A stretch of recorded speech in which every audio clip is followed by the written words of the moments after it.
Shalom, nama saya Develia Michelle Osana Kakalang, NIM 22013011, kelas 1A, program studi D4 Teknik Konstruksi Jalan Jembatan, jurusan Teknik Sipil, Jurnal Kesetimbangan.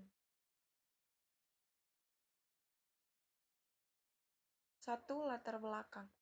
Banyak sekali mahasiswa yang mengambil mata kuliah dasar kimia yang harus berhadapan dengan keseimbangan kimia yang merupakan subjudul dari mata kuliah itu sendiri. Banyak aspek yang akan kita pelajari dalam keseimbangan kimia ini, sehingga sangat dimungkinkannya untuk mendalami ilmu keseimbangan kimia ini untuk melanjutkan dari mata kuliah yang sebelumnya. Hal yang perlu kita sadari adalah dengan mempelajari keseimbangan kimia, berarti kita turut andil dalam menjaga keseimbangan alam ini. Karena kimia adalah ilmu yang sangat erat hubungannya dengan pengetahuan dan alam. Oleh sebab itu, ilmu kimia juga disebut sebagai central science atau pusat dari segala ilmu pengetahuan yang berhubungan dengan alam maupun tidak secara langsung.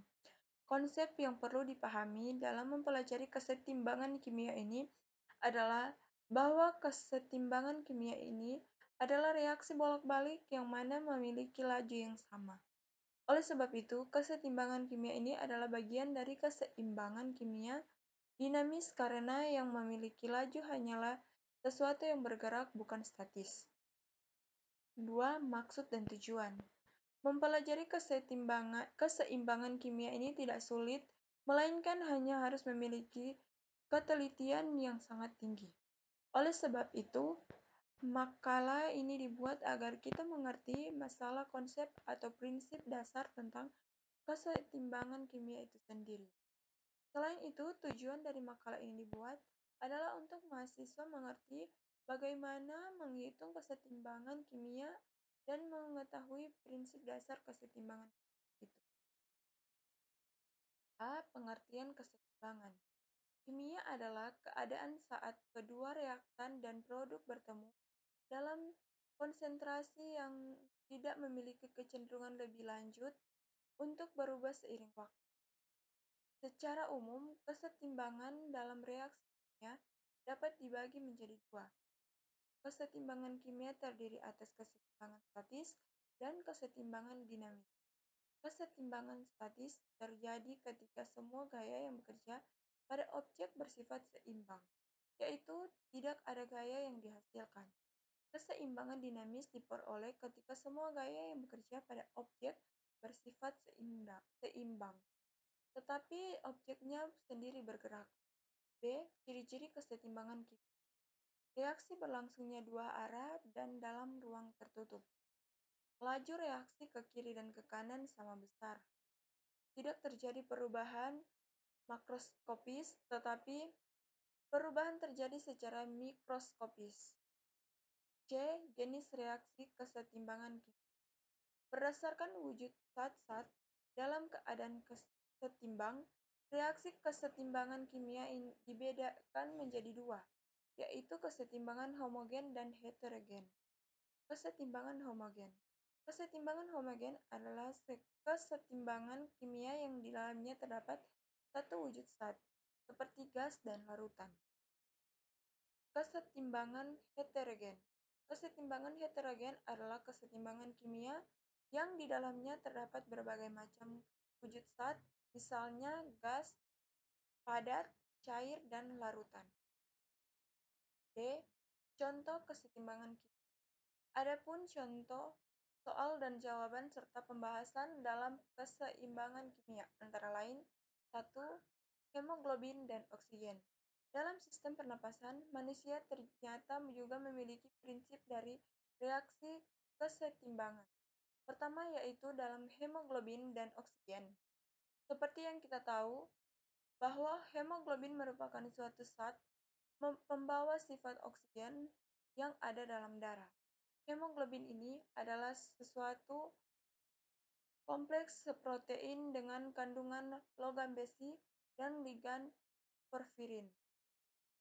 Setiap molekul hemoglobin dapat mengikat 4 oksigen dan mengalami kondisi kesetimbangan antara interaksi hemoglobin oksigen yang sesuai dengan persamaan reaksi berikut.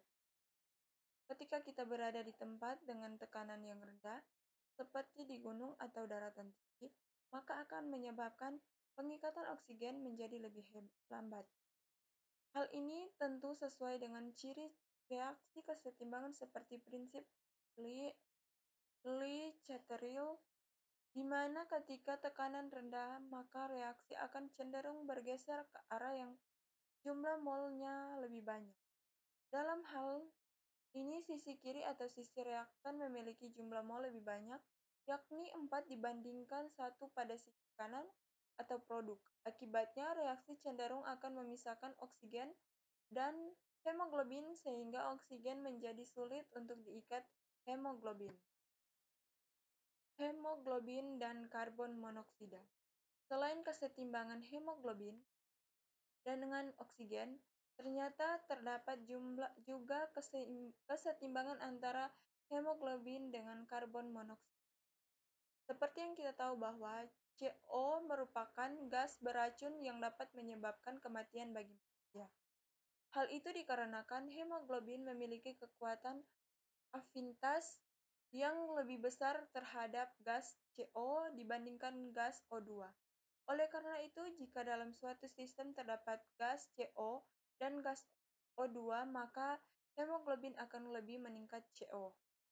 Hal itu akan menyebabkan sistem tubuh kita menjadi kekurangan oksigen dan jika hal itu tidak segera ditangani, maka akan menyebabkan kematian.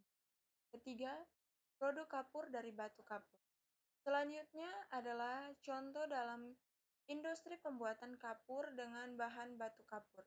Prinsip reaksi kesetimbangan sangat berpengaruh dalam produksi ini. Dalam reaksi tersebut, endoterm berada di area reaksi ke kanan yang ditunjukkan melalui entalpi reaksi dengan nilai positif. Sedangkan eksoterm berada di area sebaliknya, yakni ke arah reaktan atau kiri.